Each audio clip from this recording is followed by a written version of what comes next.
Dan the Natural Man Show. Hello. It's Wednesday. Is it Wednesday? It's already Wednesday. God, the week's flying, isn't it? So today I was going to talk about high blood pressure. Because it's one of the most common reasons people go to the doctor. Their blood pressure is too high. And this is ways to lower it, but we could talk about the numbers, how they seem to be trending down every few years, even lower and lower, which seems to be a strategy by the drug companies, because I think for older people now they want it to be under 120 systolic. But when Dr. McDougall was alive, he would tell a lot of truth, and he found, even back then, he hadn't been that long, but they found that if you're, I think, over 65, you don't want to lower the blood pressure under 140, even with drugs. The studies show that if you go below 140, if you're over 65 years old, and you're using drugs to lower it below 140, this actually increases your risk of death, heart attacks, strokes. Because blood pressure isn't actually a disease like they try to tell you.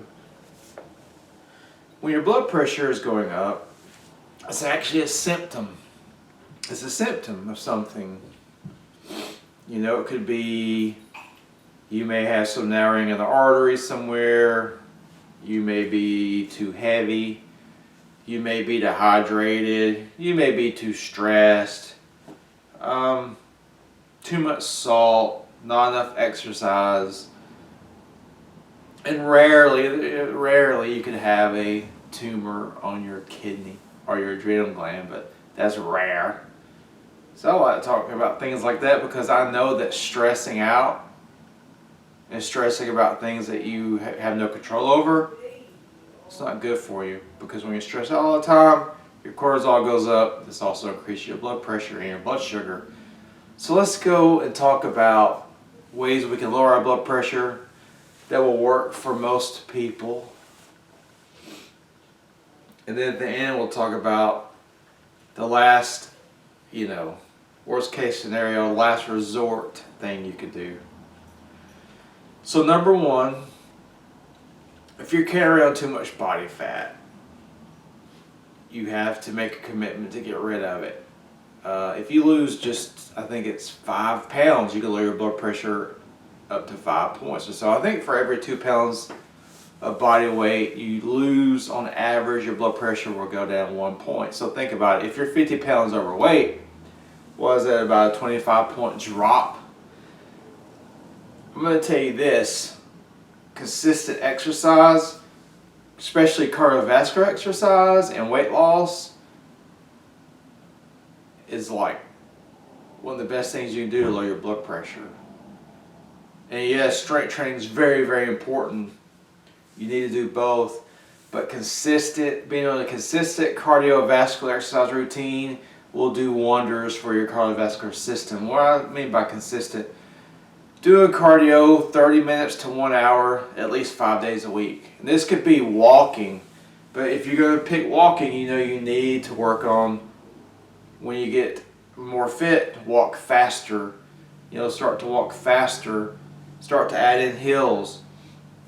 One of my favorite things is cycling. I'm lucky enough to live by one of the trails, so I can go over there and ride. If you have a safe place to cycle, that's really good. Also, stationary cycles are really good. A lot of guys are into the stationary bikes. Airdyne's got the wheel on there. It kind of has wind resistance. Those are really good. Those will work you really well. Elliptical work is really, really good. Jogging is really good. Running, swimming, stair stepper, things like that. Anything that gets your heart rate up for 30 minutes to 60 minutes is considered cardiovascular work, and this will do wonders for you. Okay, wonders. And it's just one of those things that you have to get in the habit of doing. But this will definitely lower your blood pressure over time and lower your body fat. When I talk about weight loss, I always reiterate that we want to lose body fat, not muscle tissue. That's a big reason why I promote weight training or some kind of resistance training while we're losing weight, because it helps to retain muscle tissue. So number one, cardiovascular work. Number two, strength training. Yes, it can help lower your blood pressure. They know now that stronger skeletal muscles take pressure or stress off the heart, because our muscles are stronger to do daily activities, so it doesn't stress our heart muscle as much because we're stronger and things are easier for us to do. And of course, strength training and cardiovascular training, they all cause vasodilation in your arteries when you're doing it and afterwards, which is going to decrease your blood pressure. So that's number two. So number three, water. Water. You got to make sure you stay hydrated. You need to drink enough pure, clean water every day to stay hydrated. Chronic dehydration, even mild, can raise your blood pressure. Number four, we want to make sure we get enough sleep every night. You want to sleep 7 to 9 hours every single night. This is going to help lower your blood pressure. If your sleep schedule is off, your blood pressure will go up. It will stay elevated until you get your sleep back on track. Number five, stress reduction. Stress reduction. None of us can get away from stress. Stress is just part of a daily life, but we need to find ways to deal with it. One thing that I'm learning right now is not to take things so seriously and to kind of let go. You know how we're always, we're stressed out, we're always tense because that's the way we achieve things, to get things done. Well, this is not the best way to go about it. This is the way I've always gone about going. This is the way I've always tried to handle things. Like, the harder you try, all this crap, okay? But I'm starting to learn now, and from people that are a lot wiser than I am, it's actually better to relax and kind of let go and take care of the things you need to take care of without the,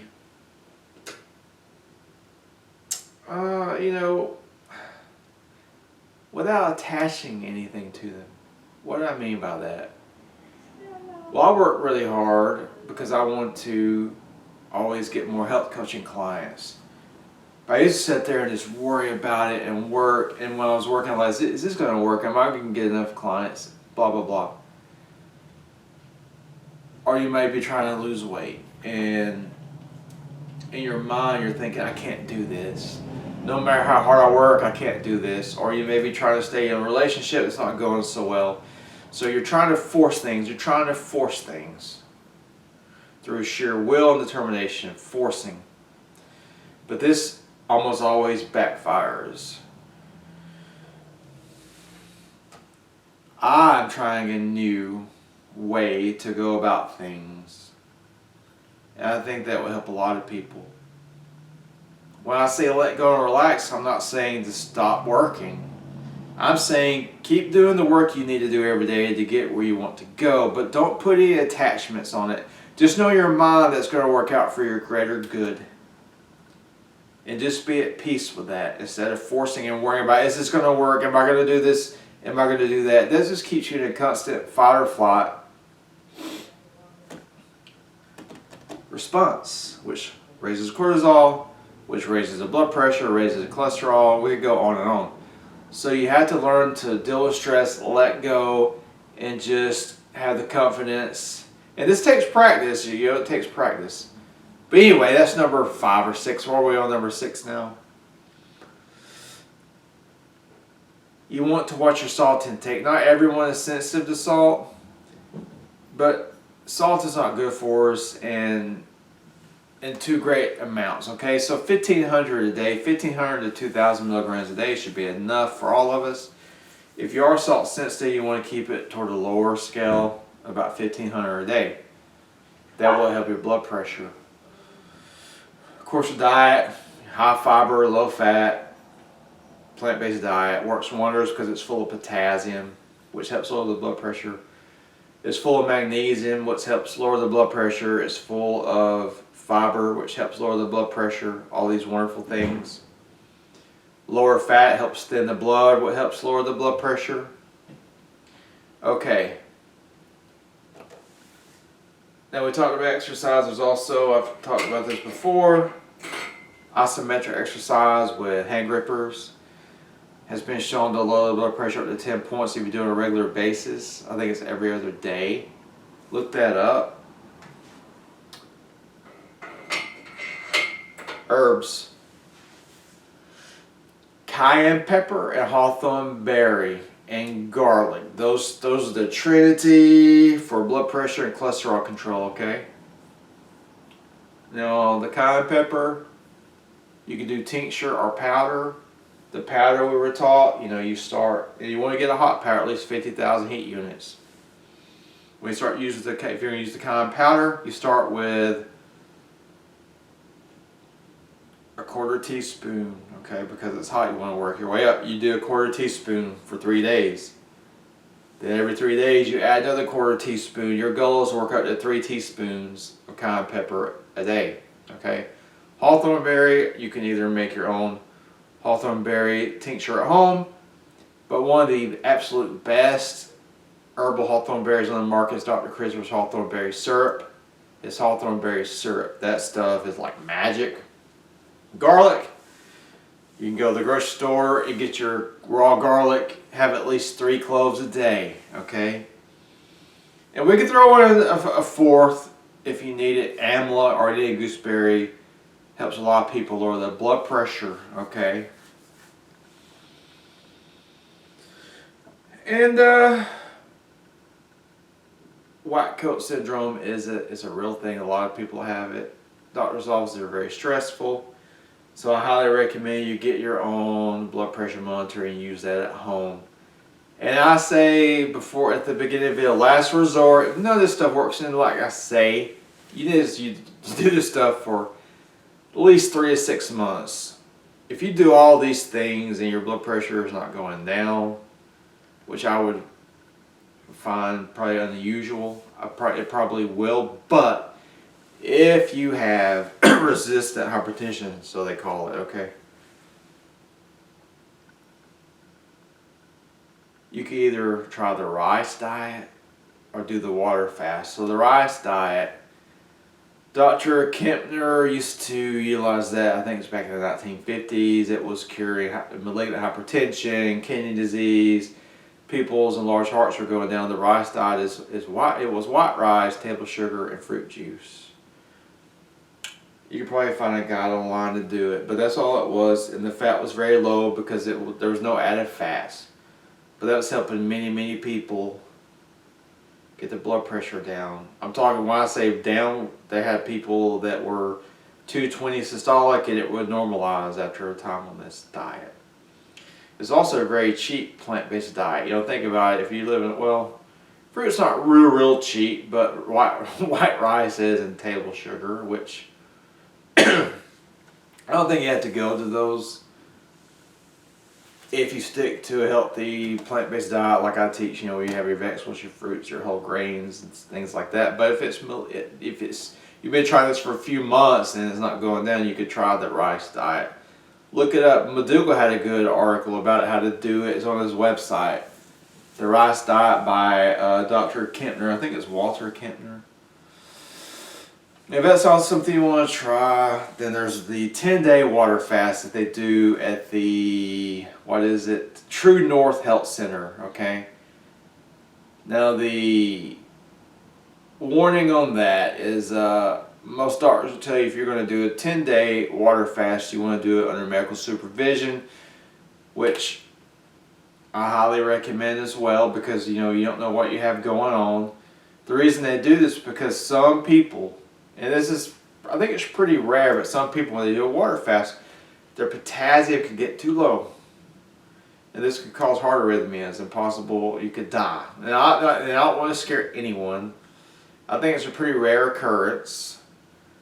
But I won't want anybody hurting themselves with my advice, so I would recommend, if you're going to do that, find a doctor or a nurse that is willing to monitor you. You know, if you had the money to go to True North, you could, but you could get with your GP or somebody and say, hey, I want to do this fast. Could you monitor my blood?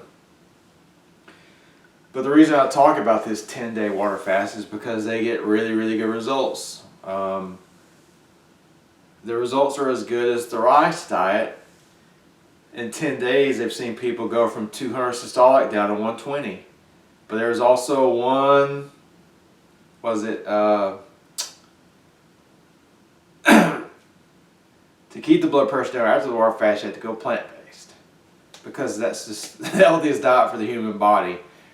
So, but you know, if you don't have the money to do all that, and the plant-based diet and the exercise and the water and the sleep and the herbs aren't doing anything for you, which you're probably going to be in the minority for that to be true, you could try the rice diet. It's safe. You could do it at home.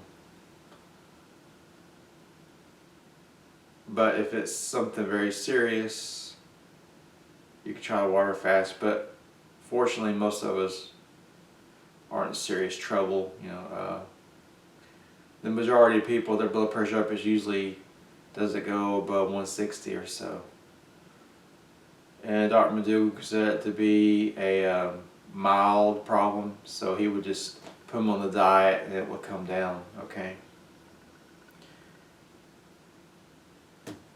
So there you have it, guys. And why would you want to lower your blood pressure naturally? Well, the blood pressure drugs can lower your blood pressure, but they do nothing for the underlying problem like we were talking about in the beginning. So you definitely don't want to go off your blood pressure drugs if you're on them. You could just change your lifestyle and keep going to your doctor and keep checking your blood pressure at home. If it starts to get too low, then your doctor will adjust your medication. So that's it, guys. I want to make a video today about that because it's a common problem. But it's one of the easiest things to get under control through lifestyle changes and herbs. So if you liked the video, please like it. Please subscribe to my channel. Check out my page, DanTheNaturalMan.com, which I need to work on to make it more modern and everything. But I digress. And remember, until next time, keep it natural.